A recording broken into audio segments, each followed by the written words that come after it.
Quero começar esboçando uma situação que foi denunciada pelo ex-procurador do Estado de São Paulo, Dr. Miguel Najib, que nas suas redes sociais, no seu portal, no portal do seu programa Escola Sem Partido, denunciou um episódio lamentável, denunciou na data de ontem, dia 23 de junho, que aconteceu no município catarinense de Criciúma, mais especificamente na Escola Estadual de Educação Básica Joaquim Ramos.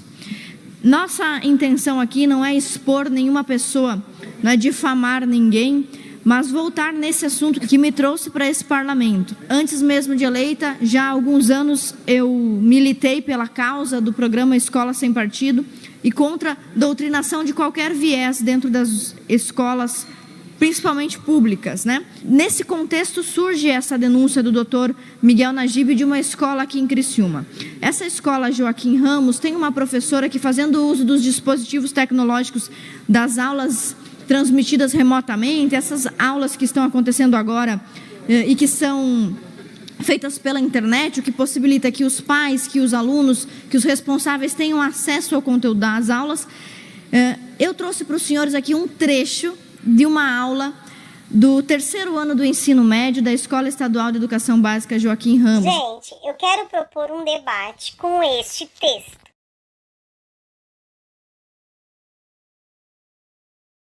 Não para ganhar nota, mas para entender, a gente está correndo um risco assim bem alto com o governo, que está tomando algumas posturas um pouco fora do padrão, e a gente está estudando o fascismo para ver que ele não é bom, que não merece jamais retroceder a história voltando em regimes autoritários, e o Brasil tem dado essas características sim, né? Quando nessa pandemia que vivemos, o ministro da Educação foi demitido por conta de não falar o que o presidente da República queria. Quando o Bolsonaro toma a atitude de demitir o ministro da Saúde por motivos como estes e mantém na educação um ministro que de educado não tem nada, e então a gente está assim correndo um sério risco. Eu lamento muito essa situação política estar acontecendo, mas foram os brasileiros que elegeram ele. Nem deveria ser assim, nem deveria ir por este caminho, né?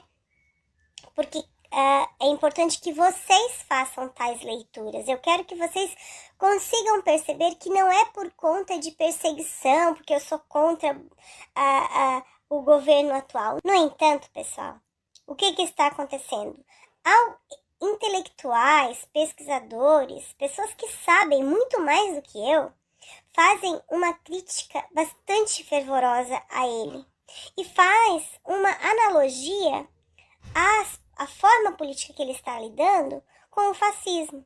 Então não é nem porque vocês estão no terceirão, vão passar por uma prova de vestibular, mas é porque vocês são cidadãos e é preciso entender isso.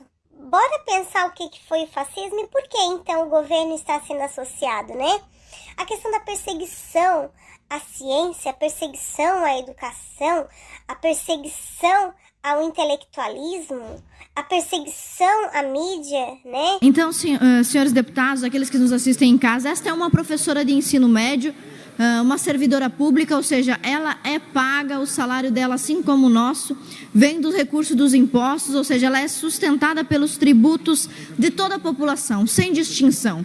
Tanto os eleitores do presidente Bolsonaro, quanto os adversários do presidente Bolsonaro, que são catarinenses e que pagam tributos, são responsáveis pelo pagamento, pelo salário desta professora, que ocupou o seu tempo de aula, e vocês veem que ela sequer, ela chegou a dizer que não era nem necessário atribuir uma nota a esse trabalho, e ela recomendou aos seus alunos esse texto aqui: 10 diferenças entre o fascismo, o nazismo e o socialismo, um texto publicado pelo portal UOL, no site operamundi.uol.com.br.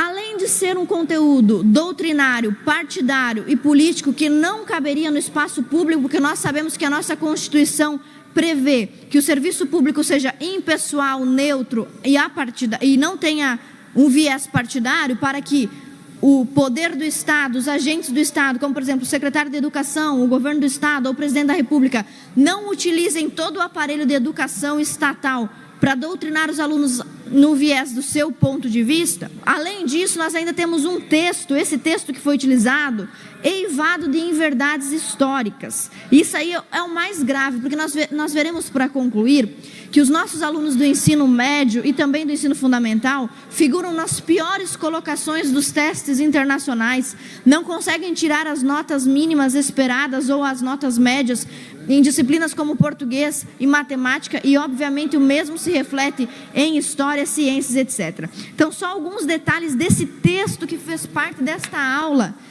esta que é paga com o dinheiro dos impostos de quem nos está ouvindo.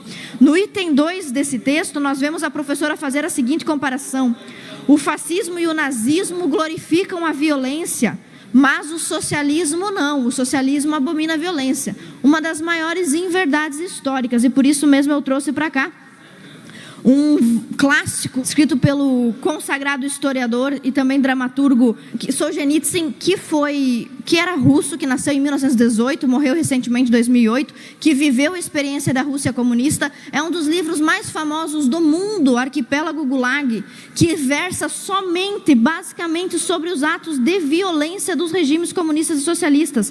São mais de 600 páginas falando sobre isso. Então, o texto, além de ser politicamente enviesado, é um texto historicamente mentiroso.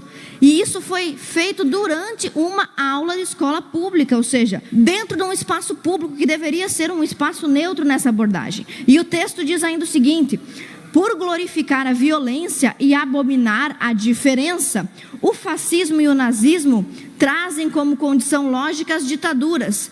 Já o socialismo prega a forma democrática. Está escrito aqui no texto que a professora passou para os alunos. Ninguém está aqui para defender fascismo e nazismo. Dois absurdos. Mas esse texto é absolutamente mentiroso, porque se esquece das ditaduras socialistas. O que dizer da União Soviética, da ditadura chinesa, da ditadura venezuelana? Então, esta professora catarinense está usando o seu precioso tempo público, no espaço público, no exercício de uma função pública, para entregar um texto desse, além de ser eivado de mentiras históricas, é um texto dogmático, partidário. É como levar para dentro da sala de aula uma cartilha do PSL, uma cartilha do PP, uma cartilha do PT. Isso não é função do professor. E qual a gravidade disso? Para concluir, eu não vou continuar lendo esse texto e os absurdos que contém nele, mas para concluir, senhor presidente, senhores deputados, qual a consequência direta disso na educação catarinense e na educação do Brasil? São os piores índices imagináveis. Esse episódio aconteceu no terceiro ano do ensino médio. Como é que está a educação do Brasil no ensino médio? Para concluir, eu vou mostrar para os senhores um vídeo de 2011 e um vídeo de 2018, mostrando que há décadas a educação básica no Brasil, o ensino fundamental e médio, caminha de mal a pior. Dos alunos que terminam o ensino médio no Brasil, só 28% aprendem o conteúdo de português e apenas 11% o de matemática. O ensino médio é o que menos evoluiu no Brasil e tem os piores indicadores. Até 2016, ele será obrigatório para todos os adolescentes de até 17 anos. Isso significa que, além de melhorar a qualidade, as escolas terão de se preparar para receber mais gente. Nenhum estado brasileiro alcançou no ensino médio a meta estabelecida. A situação mais crítica é a do ensino médio. Nessa fase de ensino, nenhum estado atingiu a meta prevista para 2017. E se não bastasse isso, a nota de 5 estados ainda piorou em relação à avaliação de 2015. A chance de cumprirmos as metas estabelecidas, alcançarmos as metas estabelecidas, é nula hoje no ensino médio. Então, senhor presidente, para concluir, esse último vídeo demonstra o efeito, a consequência desse tipo de aula que não tem como objetivo transmitir um conteúdo objetivo, conteúdo claro, conteúdo básico, mas sim fazer doutrinação política.